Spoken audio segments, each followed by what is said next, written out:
Hi guys, K.A.L.Y Vlogs here, and for today's video, I wanted to show to you some Funko Pops that I bought that were unexpected during my visit to watch the Star Wars Episode 5, The Empire Strikes Back live concert at the Solaire. So let's get started.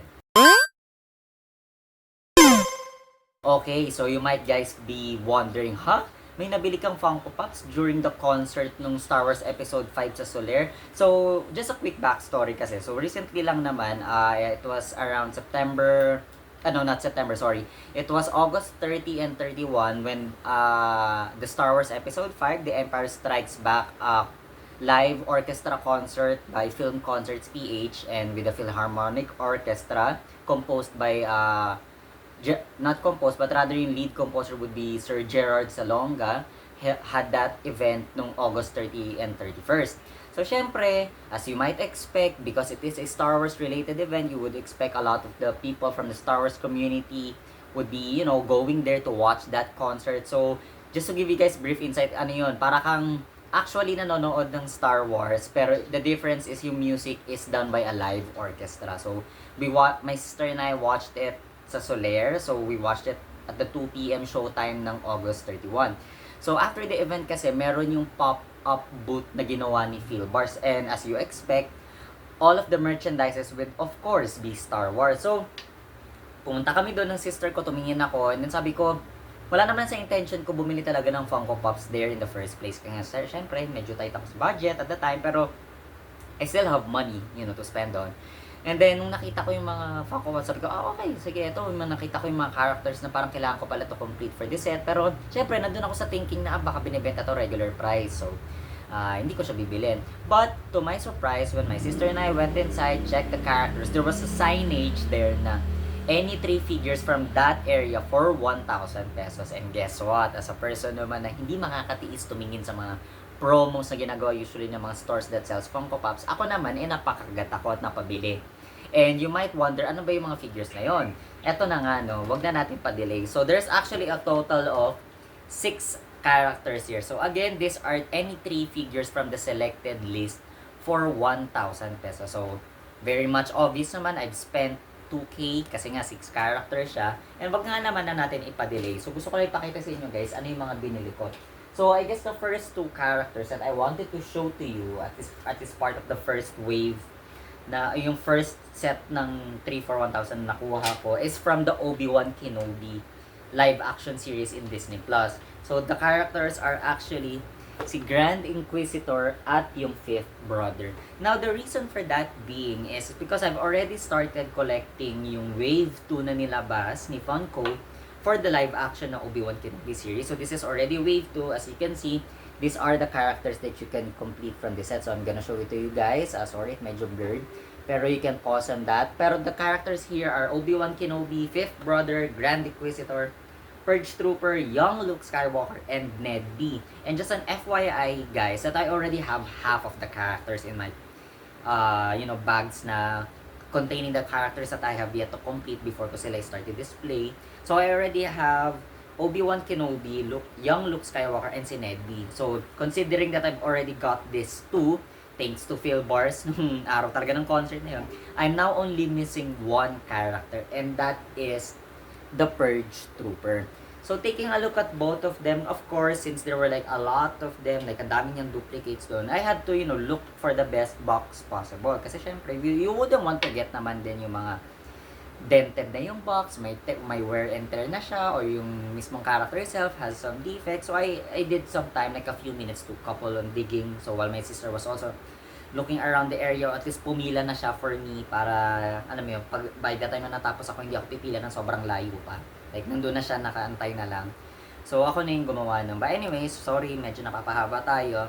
Ayan, so these are the 2 figures that I already have. And don't worry, after me talking and showing to you guys, itong mga to, ilalabas natin sila sa box para nga naman, ma-appreciate nyo sila out of box and what they look like 360 degrees.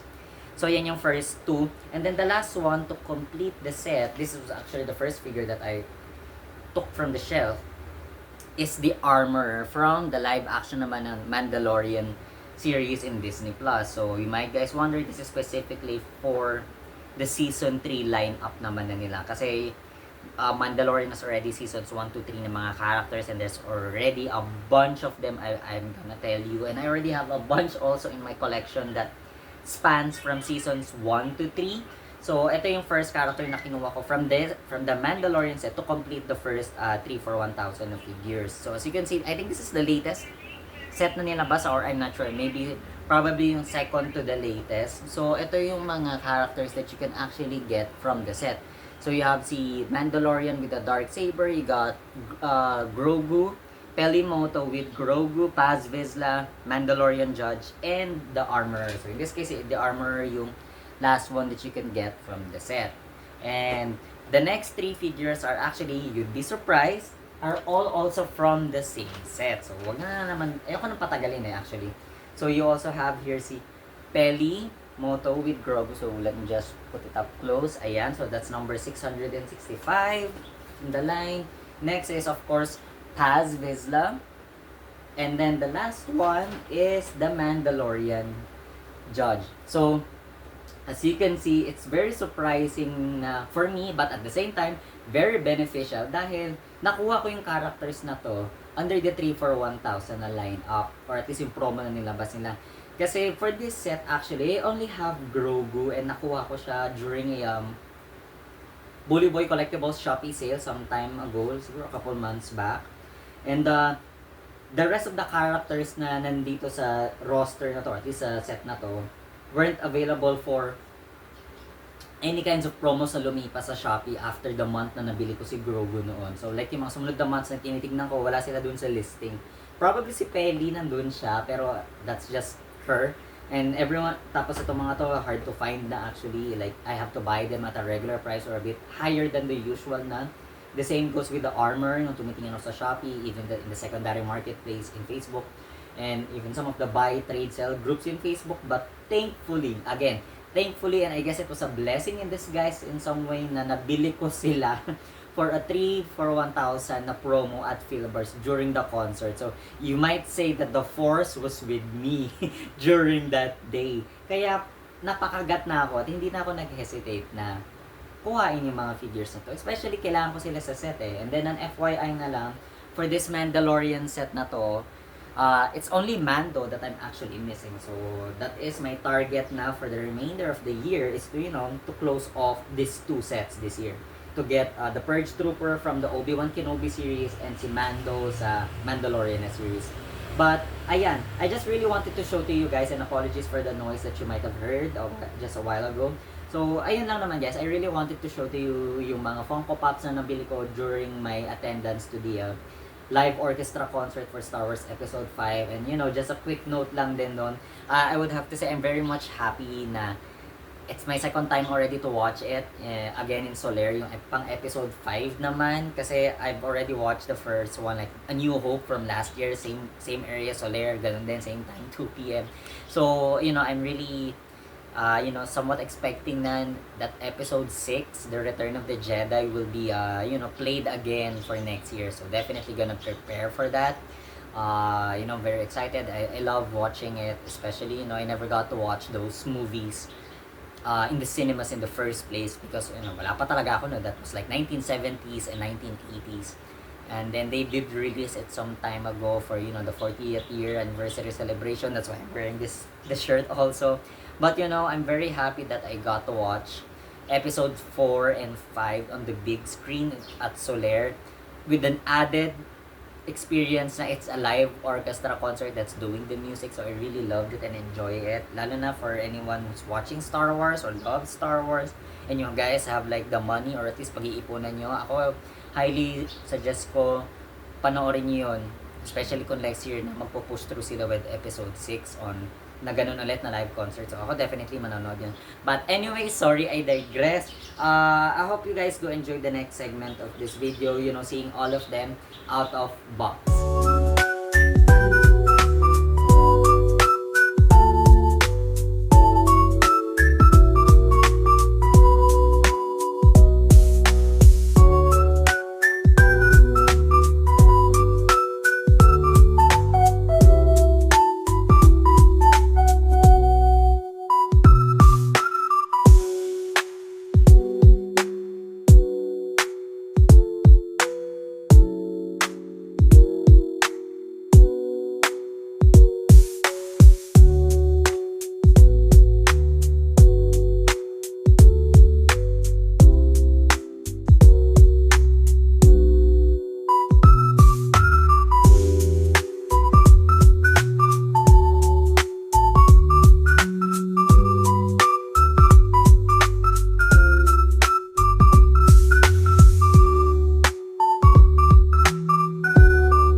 Okay, now that you're able to see them on the turntable, 360 degrees, now I placed them here on the table. Para nga lang naman magkaroon tayo ng quick further discussion, and I promise guys, this video won't be too long na.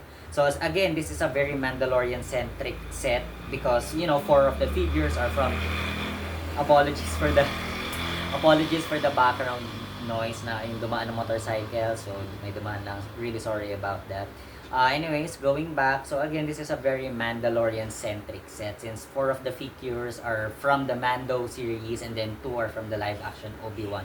I guess we can start off na with the 2 Obi-Wan characters. I do have to say, I like si Grand Inquisitor here. He looks very menacing, and I know he looks very different from the Rebels version niya na lumabas, but I still have to say, he really does look scary here.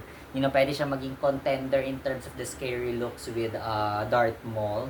And then next here is we have si fifth brother naman, played by Song Kang in the action series. And then of course, lumabas din siya sa Rebels.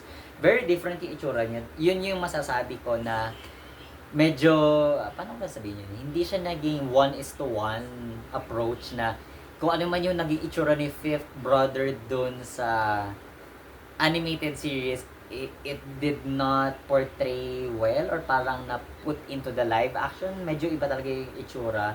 So, I don't know what happened with that one. But I'm not saying Song Kang did not play his role good. But, you know, he did. It's just that hindi lang nagkamukha talaga yung itsura. The same goes with the Grand Inquisitor. But nonetheless, their Funko Pop versions do look amazing. The next here is we have, of course, the Mandalorians. I really have to say, I just love it when I see Funko Pops that has the Mandalorian costume and armor. They just look very different. Like, for example, ito, si Armorer, very different siya. Meron siya yung parang slight cape niya na suot, or parang shawl yung dating niyan actually, but I think it's more of a cape. Then, she's holding the hammer, and yes, it's a she. She's a woman. She's played by a woman. So, I really love that helmet design. It does also seem, or at least resemble a bit like the Moldalorian helmet, but not so much. Kasi kay Moldalorian is paikot. So, ito kasi pa-diretso lang. But nonetheless, the armor still looks very sick. Then you have here si Mandalorian Judge. So, it's like only seen from one particular scene na nagkaroon siya ng speaking lines. Ito yung nagtitraining yung anak ni Paz Vizsla, si Ragnar, tsaka si Grogu dun sa beach sa kung saan man yung hideout nila. But, you know, I just really enjoy when Funko tries to make like mga different random Mandalorian based armors na for a Funko Pop. So this really looks nice. I love the color design, very pop and vibrant siya. And then you have of course si Paz Vizsla, very bulky dude.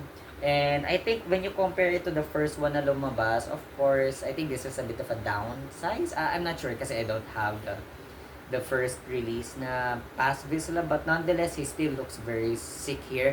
I guess I would have preferred yung makuha sana yung Paz Vizsla na hawak niya yung parang Gatling gun niya. That would have been very cool. And then the last one here, I think the least that I like is si Peli Moto kasi there's nothing much going on with her maliban na hawak niya si Grogu. And Grogu does look cute kasi nakangiti siya dito actually. So hindi ko siya mapakita sa inyo ng sobrang close kasi nag-glare yung light. But si Grogu dito nakangiti, para siya natatawa. But anyways guys, that's it lang naman for today's video. Again, I wanted to show to you yung mga Funko Pops na nabili ko unexpectedly during the Star Wars Episode 5 na live orchestra concert at Solaire. Galing sa Filbars with amazing promo na any 3 for 1,000. And because they are the characters that I need to complete the set, both of them I'm only down to 1. So again, that is my main goal for this year na, yun na to close off these 2 sets. But that's it lang naman guys for today's video, and I hope you guys enjoyed it nga naman. If you're not yet subscribed to the channel, please do so and turn on that notification bell para nga naman updated kayo sa mga uploads ko in the future. Like this video if of course you like the video, and comment down below guys which of the characters here did you like the most. So comment them down below. But that's it lang naman guys for today's video, and this has been another episode of K.A.L.Y Vlogs. Thank you guys for watching. See you guys.